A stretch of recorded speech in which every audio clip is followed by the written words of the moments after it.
Она уехала ночью. Без звонка, без объяснений. Забрала трехлетнюю Машу и просто исчезла. Я искала ее год, 2, 5. Писала, звонила, стучалась в закрытые двери. Молчала. А потом в мой подъезд зазвонил домофон. На экране ее лицо. Постаревшее, уставшее, но знакомое. Рядом стояла девочка с моими глазами. Она поднялась, открыла дверь и вместо «прости» задала один вопрос. Один единственный. И от него у меня внутри все перевернулось. Я расскажу эту историю. Потому что иногда тишина громче любых ссор. А правда приходит не тогда, когда ты ее требуешь, а когда ты перестаешь бояться ее услышать. Мы жили тихо. Я вдова с 20-летним стажем, дочь — врач в городской поликлинике, внучка — шумный и солнечный ребенок, который заполнял собой каждую комнату. Мы проводили выходные вместе, пекли пироги, гуляли в парке, смотрели старые фильмы под пледом. Я не лезла в их воспитание, только советовалась, если спрашивали. Дочь ценила это. Или мне так казалось. В тот вечер она была какой-то отстраненной. Пила чай, глядя в окно, отвечала односложно. Я списала на усталость. Дежурство, пациенты, бумажная работа. Все это съедает силы. Но когда Маша уснула, а дочь начала тихо собирать вещи, я почувствовала холодок под ребрами. Не тревогу. Предчувствие. То самое, которое шепчет: «Останься. Послушай. Не отпускай». «Ты куда?» — спросила я, стоя в дверном проеме. Она не обернулась. «Надо поехать». «Сейчас? Ночью?» «Да». Я сделала шаг вперед. «Маша проснется. Она испугается. Она привыкнет», — ответила дочь ровно. Слишком ровно. Как заученная фраза. Я хотела спросить про мужа, но они разошлись еще полгода назад. Без скандалов. Просто перестали быть близкими. Я думала, это кризис. А оказалось — точка. Она застегнула сумку, взяла куртку, подошла к кроватке. Девочка спала крепко, обняв плюшевого медведя. Дочь замерла. На секунду ее пальцы дрогнули. Потом она подняла ребенка, укутала в одеяло, вышла. Дверь закрылась без щелчка. Тихо. Будто боялась разбудить не только ребенка, но и саму себя. Я стояла в прихожей. Слушала, как гудит лифт. Потом тишина. Густая, непроглядная. Я села на пол и заплакала. Не от обиды, от бессилия. Первые месяцы я жила в режиме ожидания. Телефон на столике, заряженный, громкость на максимум. Я проверяла его каждые 10 минут. Звонила на работу дочери. Коллеги отвечали вежливо. Уехала в отпуск, не уточнила, куда. Я звонила в другие города. К подругам, к бывшему мужу. Везде одно и то же. Не в курсе, сама бы позвонила. Я начала сомневаться. Может, я что-то упустила. Может, была ссора. Может, она просто хочет побыть одна? Я писала сообщения. Длинные, короткие, с фотографиями Маши. Без ответов. Потом перестала писать. Начала жить. Утром работа. Днем магазины, готовка, уборка. Вечером телевизор или книга. Но каждый вечер я ставила на стол вторую чашку и ждала. Не надеялась, просто ждала. Как привычку, как ритуал, как попытку сохранить связь, которую уже никто не поддерживал. Год прошел, потом второй, 5-й год начался с осени. Я заметила, как изменились мои руки. Кожа стала тоньше, вены проступили четче, кольца сидели свободнее. Я смотрела в зеркало и не узнавала женщину, которая смотрела на меня в ответ. Где та, что смеялась, когда Маша училась ходить? Где та, что учила дочь вязать, пока за окном шел снег? Она осталась в прошлом, а здесь была только тишина. Я начала находить мелкие детали, которые раньше не замечала. Старые рисунки Маши на холодильнике, стертые мелом, но все еще видимые.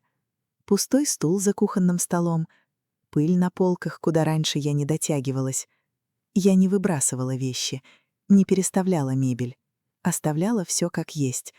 будто время здесь остановилось, а я просто застыла вместе с ним. И в какой-то момент поняла, я не жду возвращения, я жду ответа на вопрос, который так и не был задан. Однажды я нашла в ящике стола старую тетрадь. Дочь вела ее в подростковом возрасте. Страницы пожелтели, почерк неровный, слова сбивчивые. Я листала, не зная зачем, и вдруг остановилась. Запись датирована 20 годами ранее. Мама говорит, что сильная, а я боюсь.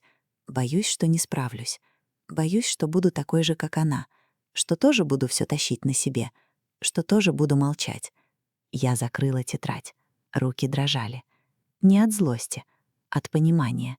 Я никогда не думала, что моя самостоятельность казалась ей бременем. Я гордилась тем, что все выдержала, а она видела не силу, видела стену. Высокую, холодную, непроницаемую. Я сидела долго, смотрела в окно. Дождь барабанил по стеклу.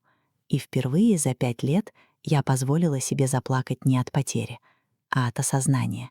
Я не виновата, но я не права. Молчание не всегда защита. Иногда оно — расстояние. Звонок домофона раздался в среду, ближе к вечеру. Я несла кастрюлю с супом, поставила на стол, вытерла руки. Посмотрела в глазок. На лестничной клетке стояла она. Волосы короче, плечи уже, взгляд усталый, но прямой. Рядом девочка, лет 8. В моем платье, которое я шила ей на день рождения. В руках рюкзак с нашивками. Я открыла дверь. Не спросила, зачем. Не спросила, где была. Просто шагнула назад, освобождая проход. Она вошла. Сняла обувь, повесила куртку. Девочка замерла на пороге, глядя на меня широко раскрытыми глазами. «Привет, бабушка», — тихо сказала она. Голос знакомый, но уже чужой. Я кивнула. «Проходите». Мы сели на кухне. Чашки, чай. Молчание. Дочь смотрела в стол. Девочка вертела в руках пуговицу. Я ждала, не торопила. Давала время набраться сил. И тогда она подняла голову. «Ты злишься?» — спросила дочь.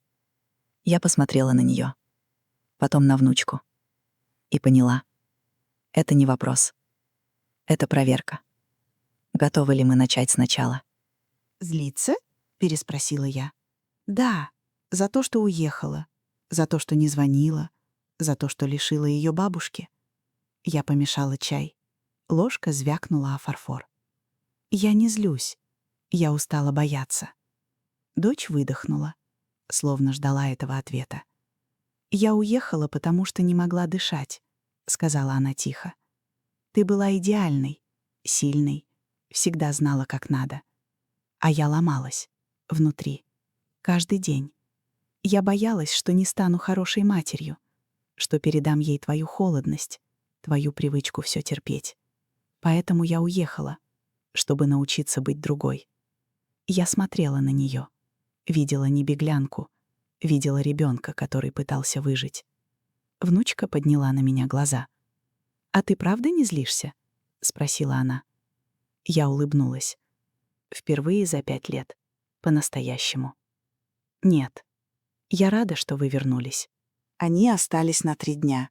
Спали в комнате, где раньше жила дочь. Я не лезла с советами, не расспрашивала.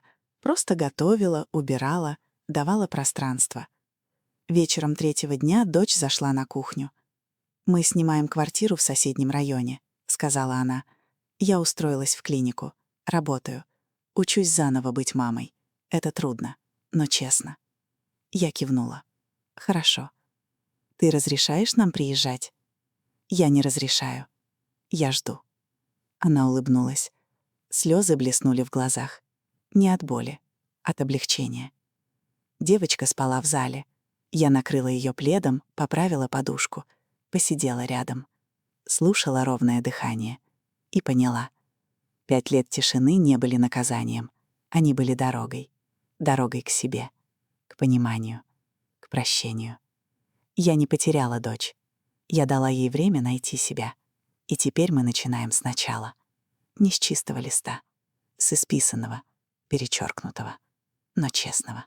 Прошел месяц. Они приезжают по воскресеньям. Печем пироги, гуляем. Маша учит меня играть в настольные игры. Смеется, когда я путаю правила. Дочь помогает мне с ремонтом, спорит, какой цвет выбрать для кухни. Потом мирится за чаем. Мы не говорим о прошлом, не вспоминаем ту ночь, не ищем виноватых. Просто живем по-другому, без масок, без ожиданий, без страха сказать «я не знаю». Вчера Маша спросила: «Бабушка, а ты любишь нас?» Я посмотрела на нее, на дочь, которая стояла в дверном проеме, улыбаясь. «Люблю», — ответила я. «Но не потому, что вы мои, а потому, что вы — вы». Она обняла меня, крепко, как будто боялась, что я исчезну. Я не исчезну. Я здесь. Наконец-то настоящая. Но если вы сейчас стоите перед закрытой дверью, если тишина в вашем доме стала тяжелее слов, если вы ждете звонка, который не приходит, дайте себе время. Дайте другим право на путь. Прощение не стирает прошлое, оно освобождает место для будущего. А как бы вы поступили на моем месте? Открыли бы дверь сразу или попросили бы объяснений? Пишите в комментариях. Мне важно знать вашу точку зрения.